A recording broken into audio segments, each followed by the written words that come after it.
ধর্ম যখন বিজ্ঞানকে বলে রাস্তা ছাড়ো, বিজ্ঞান কি রাস্তা ছেড়ে দেয়? পোপের ভয়ে দেশান্তরী হয়েছিলেন লিওনার্দো দা ভিঞ্চি।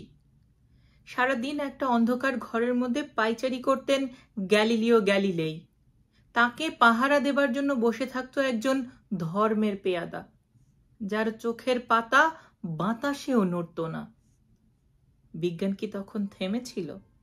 তীর্থের পাণ্ডাদের হই হই, তাদের লাল চোখ কি পেরেছিল পৃথিবীকে বেঞ্চের উপর দাঁড় করিয়ে সূর্যকে তার চারদিকে উঠবস করাতে? ধর্ম যতদিন দুঃখী মানুষকে বেঁচে থাকার সাহস দেয়, ততদিন রাস্তা নিয়ে কারো সঙ্গে তার ঝগড়া থাকে না। রাস্তা কারো একার নয়, বরং তাকেই একদিন রাস্তা ছাড়তে হয় যার স্পর্ধা আকাশ ছুঁয়ে যায়।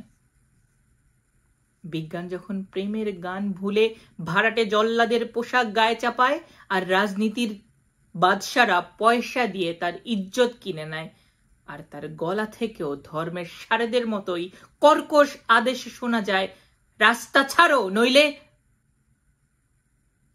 পৃথিবীর কালো সাদা হলুদ মানুষের গান, তাদের স্বপ্ন এই মুহূর্তে সেই চিৎকার শুনে থমকে তাকায়।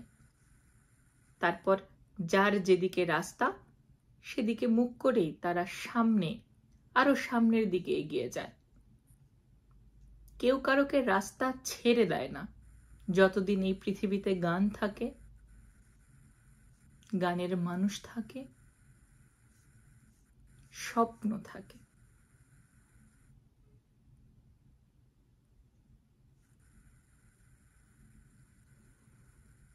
রাস্তা কারো একার নয়, কবি বীরেন্দ্র চট্টোপাধ্যায়।